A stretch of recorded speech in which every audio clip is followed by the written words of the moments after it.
How many of us have like a whole section of our pantry dedicated to calming teas? Right. Like, we all know certain teas help us unwind, but have you ever thought about why? Yeah. Like, what's happening in our brains and bodies when we have chamomile or green tea? It's so interesting. It's not just in your head. There's some real science behind it. Exactly. So that's what we're diving into today. Not just which teas are calming, Right. but how they actually work. Yes. The how. The mechanisms. Yes. Because Lord knows we need all the help we can get to relax these days. Seriously. Right. So let's start with like a classic green tea. It's always touted as this healthy choice. Yeah. But how does it actually, like, chill us out? The secret weapon in green tea is an amino acid called L-theanine. L-theanine. Yeah, you probably haven't heard of it. I haven't. But it's basically like your brain's new best friend when it comes to being calm and focused. Okay. So you're saying it gives you, like, a relaxed alertness. What does that even mean? How does that work? So our brains produce different types of brain waves, and alpha waves are the ones associated with that relaxed but alert state. Okay. And L-theanine boosts alpha waves. Interesting. Yeah, it creates a sense of tranquility without making you sleepy. So it's not like chamomile that's going to knock you out. Right. This is more about finding that like, Zen focus. Exactly. It also helps regulate neurotransmitters like dopamine and serotonin. Ooh, those are the mood chemicals, right? Yes. So we're talking about a natural mood booster here. Pretty much. Okay, I'm sold. Huh. But how does this compare to coffee? Like, a lot of us rely on that for energy, but the jitters and crashes are rough. Oh, yeah. Yeah. That's a great question. Coffee can give you that initial jolt. Green tea is more like a sustained, balanced energy, no roller coaster. So you trade frantic energy for calm focus. Exactly. Okay, I think I could get on board with that. Yeah. All right, green tea, you're a winner in my book. But what about when you're really struggling to sleep? That's when chamomile steps in, right? Yes. Chamomile has been a sleep time ritual for centuries, and for good reason. The magic ingredient here is epigenin. It acts like a gentle sedative. Gentle sedative. Isn't that an oxymoron? Well, think about how some medications help people relax and fall asleep. Okay. Some target specific receptors in the brain. Right. Epigenin works in a similar way, but much milder, more natural. So it's not forcing you to sleep. It's more like gently encouraging your brain to go in that direction. Exactly, like a lullaby for your brain. And a 2016 study published in Phytomedicine actually showed that chamomile extracts significantly improved sleep quality for people with chronic insomnia. So it's not just some old wives' tale. There's real science backing it up. Oh, for sure. But I've heard some people say chamomile is, subtle, like compared to a sleeping pill. Right. It's important to have realistic expectations. Chamomile isn't a miracle cure, but it is a safer, gently alternative, especially if you want to avoid side effects. I can see that. Sometimes a gentle approach is best, right? Especially with sleep. Absolutely. That's part of what makes tea so great. Finding natural ways to help ourselves without harsh chemicals or anything. Totally agree. Okay, so we've got green tea for focus and chamomile for sleep. But what about when you're physically tense? Like your shoulders are up to your ears and you just need to unwind. In that case, reach for some peppermint tea. Really? Yeah. Peppermint. I'll be honest, I've never really thought of that as a calming tea. Most people don't, and that's where they go wrong. Okay. Peppermint's secret weapon is menthol. It's a muscle relaxant. That's why it can be so good for tension headaches and all those tight muscles you get from stress. So it's like a spa treatment in a mug. Exactly. Okay, I'm starting to see peppermint in a new light. There's even research on this. A 2014 study in the Journal of Basic and Clinical Physiology and Pharmacology found that peppermint oil actually improved mood and boosted cognitive performance. Wait, hold on. It helps you relax and think more clearly. It's pretty great. That's incredible. Peppermint tea is like a reset button for your mind and body. It is. Okay, I'm adding that to my stress relief toolbox for sure. Now, let's talk about another popular choice, black tea. Lots of people love it for unwinding, but it has caffeine, which seems kind of counterintuitive. Black tea's interesting because it has this paradoxical effect. Oh. Caffeine, like you said, makes you alert, Right. but black tea also has compounds that can lower cortisol, Cortisol, the stress hormone. the stress hormone. Yeah. So it's fighting stress on like a hormonal level? Exactly. Researchers at University College London found that people who drank black tea regularly recovered from stress faster than those who just had a placebo. Their cortisol levels went back to normal much quicker. Wow. That's pretty powerful. So it's not just the taste or the ritual of black tea. There's a real physical response. There really is. But doesn't the caffeine counteract those calming effects? Well, that's where moderation comes in. If you're sensitive to caffeine or you're trying to wind down at night, Yeah. it's best to skip the black tea late in the day. Makes sense.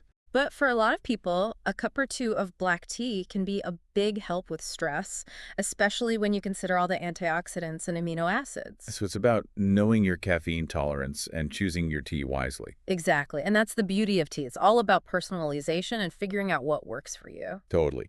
Now, for people who avoid caffeine altogether, especially in the evening, we have to talk about rooibos. Rooibos is great. It's naturally caffeine-free and has that nice, mellow, earthy flavor. Yeah. But what makes it such a good calming choice? Well, rooibos is packed with flavonoids. Asparagine is one of them, and it's a potent antioxidant. Asparagine. Yeah, it's been shown to combat oxidative stress. Oxidative stress, what's that exactly? Think of it as wear and tear on your cells, Okay. from things like pollution, bad diet, and of course, stress. Makes sense. Oxidative stress can lead to fatigue, inflammation, even mood swings.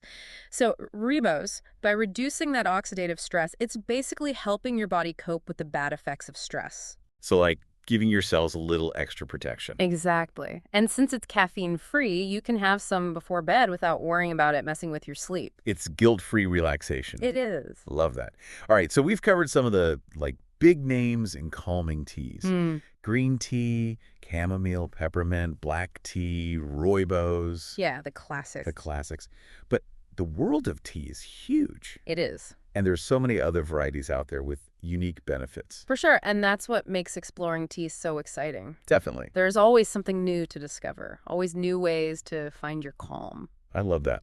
So let's talk about some of those other teas. What else is out there? Well, for example, there's lavender. Lavender, yeah. It's not just a nice scent. Lavender tea is like aromatherapy in a mug, and it can really change your mood. Ooh, I'm all about a good spa day, so tell me more about this. But how does drinking lavender tea actually make you feel more relaxed?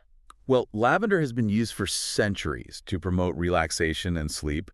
And we're finally figuring out why it interacts with our parasympathetic nervous system. The parasympathetic nervous system. I vaguely remember that from biology class. What does it do again?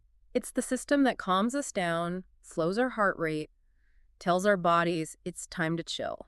So it's like hitting the pause button on your stress response. Exactly. And this isn't just theoretical. There was a study in 2015 published in Evidence-Based Complementary and Alternative Medicine.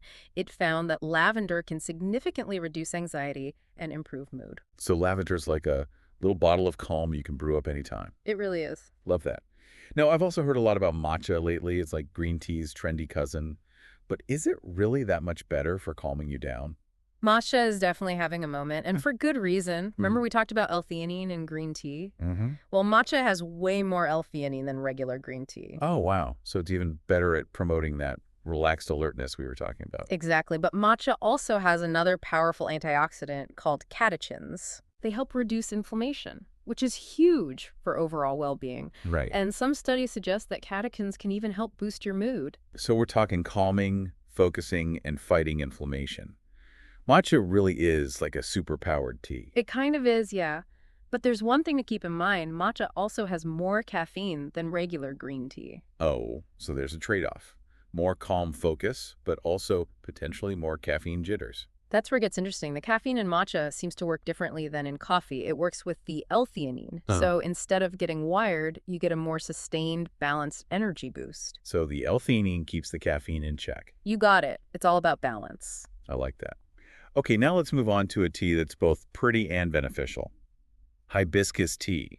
I mean, it's known for that gorgeous color, but did you know it can actually help lower blood pressure? It's true. Hibiscus tea is a hidden gem when it comes to heart health.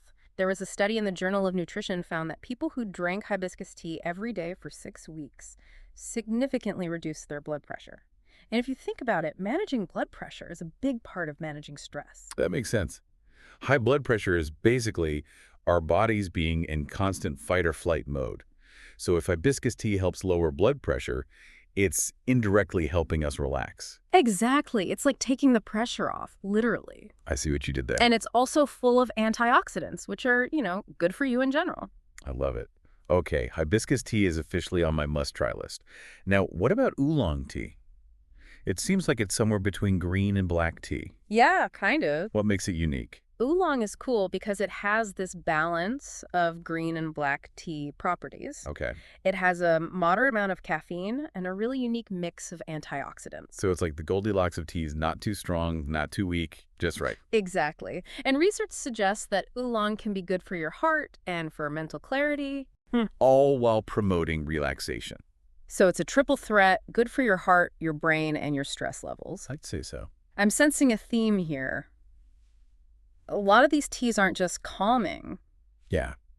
They're actually good for us in a bunch of ways. They really are. It's all about understanding that our mental and physical health are connected. When we take care of our bodies, we take care of our minds. So true. Now let's talk about a tea that might not scream relaxation: ginger. Ginger. Yeah, it's known for helping with digestion, but can it really chill us out? Ginger is great for settling an upset stomach, but it also have mood-boosting properties. Really? People often overlook that. I've always thought of it as more spicy and energizing. How does it make you feel calmer? Well, ginger has something called gingerol in it. Okay. And gingerol is both anti-inflammatory and an antioxidant. There's research that shows ginger can help with anxiety and depression. That's fascinating. So even though it's not usually seen as a calming tea, it can help us feel calmer by addressing those other issues that contribute to stress. Right. And don't underestimate the placebo effect. Sometimes just doing something soothing, like making a warm cup of tea, Yeah, can make you feel better, regardless of what's in it. that's a good point. It's all about creating those little moments of self-care. Absolutely. And tea is a wonderful way to do that. I totally agree. Lavender tea, it's like aromatherapy in a mug. Mm. And it can really have a powerful effect on your mood. Ooh. I love a good spa day. So Yeah. tell me more about this. Lavender has been used for centuries to promote relaxation and sleep, and science is finally catching up, to people have known for ages. Okay. It interacts with our parasympathetic nervous system. The parasympathetic nervous system. Yeah. I vaguely remember that from biology class. All right. What does it do again? It's the system that calms us down, slows our heart rate, tells our bodies it's time to chill. So it's like hitting the pause button on your stress response. Exactly. And this isn't just a theory. A 2015 study that was published in Evidence-Based Complementary and Alternative Medicine found that lavender can significantly reduce anxiety and improve mood. So lavender is like a little bottle of calm you could brew up anytime. It is. Now, I've also heard a lot about matcha lately. It's like green tea's trendy cousin. Uh-huh. But is it really that much better for like calming you down? Matcha is definitely having a moment, and for good reason. Remember we talked about L-theanine in green tea? Uh-huh. Well, matcha has way more L-theanine. Oh, wow. So even better at promoting that relaxed alertness. Exactly. But matcha also has these powerful antioxidants called catechins, Okay. and they can help reduce inflammation, which is huge for well-being. Right. And some studies show that catechins might even boost your mood. So we're talking calming, focusing, and fighting inflammation. Yeah. Matcha really is like a superpowered tea. It kind of is. But one thing to keep in mind, matcha also has more caffeine than regular green tea. Oh, so there's a trade-off. Yeah. More calm focus, but potentially more caffeine jitters. Here's where it gets interesting. The caffeine in matcha works differently than in coffee. Okay. It actually works with the L-theanine, so instead of that wired feeling, you get a more sustained, balanced energy boost. So the L-theanine keeps the caffeine in check. Exactly. It's all about balance. Okay, I like that. Now let's move on to a tea that's both pretty and beneficial. Hibiscus tea. It's known for that gorgeous red color, but did you know it can actually help lower blood pressure? Hibiscus tea is kind of a hidden gem when it comes to heart health. Right. There was a study in the Journal of Nutrition, and they found that people who drank hibiscus tea every day for 6 weeks lowered their blood pressure significantly. And, managing blood pressure is a big part of managing stress. That makes sense. Mm. High blood pressure is like your body constantly being in fight or flight mode. Right. So if hibiscus tea can help lower your blood pressure, Yeah. it's indirectly helping you relax. Exactly. It's like taking the pressure off, literally. I see what you did there. It's also full of antioxidants, which are, good for you in general. Okay, I'm sold. Hibiscus tea is officially on my must-try list. Now what about oolong tea? It seems like it's somewhere in between green tea and black tea. Yeah, kinda. What makes it unique? Oolong is interesting because it has this balance of properties from both green tea and black tea. Yep. It has a moderate amount of caffeine and a really unique profile of antioxidants. So like the Goldilocks of teas. Yeah, Not too strong, not too weak, just right. exactly. Yeah. And research suggests that oolong tea can be good for your heart and mental clarity while also promoting relaxation. So it's a triple threat. Good for your heart, your brain, and your stress levels. I'd say so. I'm noticing a theme here. A lot of these teas aren't just calming. Yeah, They're actually good for us in a bunch of different ways. they really are. It's all about recognizing that our mental and physical health are connected. Taking care of your body takes care of your mind. So true. Now let's talk about a tea that might not scream relaxation. Ginger. Ginger. Yeah. It's known for helping with digestion, but can it really help us chill out? Ginger is a powerhouse for an upset stomach. But it also has some mood-boosting properties that often get overlooked. Really? Yeah. I've always thought of ginger as more spicy and energizing. How does it make you feel calmer? Well, ginger has this bioactive compound called gingerol. Okay. Gingerol is anti-inflammatory and an antioxidant. And studies show that ginger can help with anxiety and depression. That's fascinating. Yeah. So even though it's not traditionally seen as a calming tea, it can help us feel calmer by addressing those other issues that can contribute to stress. Exactly. And don't forget about the placebo effect. Sometimes just doing something soothing, like making a warm cup of tea, can have a positive effect on your mood regardless of the ingredients. That's a good point. It's all about creating those little moments of self-care. Absolutely. And tea is such a wonderful way to do that. Totally agree. Wow, we've covered so much. We have. From L-theanine to apigenin to gingerol. Who knew there was so much science behind a simple cup of tea? Right. It's really amazing how these traditional drinks are backed up by all this modern research. It is. But beyond all the sciencey stuff, it's really about the experience of tea, isn't it? It is. It's about the ritual, the warmth, the aroma. Just taking a moment for yourself. Exactly. So for our listeners who are ready to put all this knowledge into practice, Yeah. let's give them some real-life applications for all these amazing teas. Love that. Yeah. Where should we start? Well, if you're looking to start your day with energy and focus, but without the coffee jitters, Yeah. matcha is your go-to. Matcha's a great choice. Maybe try swapping that second cup of coffee for a matcha latte and see how you feel.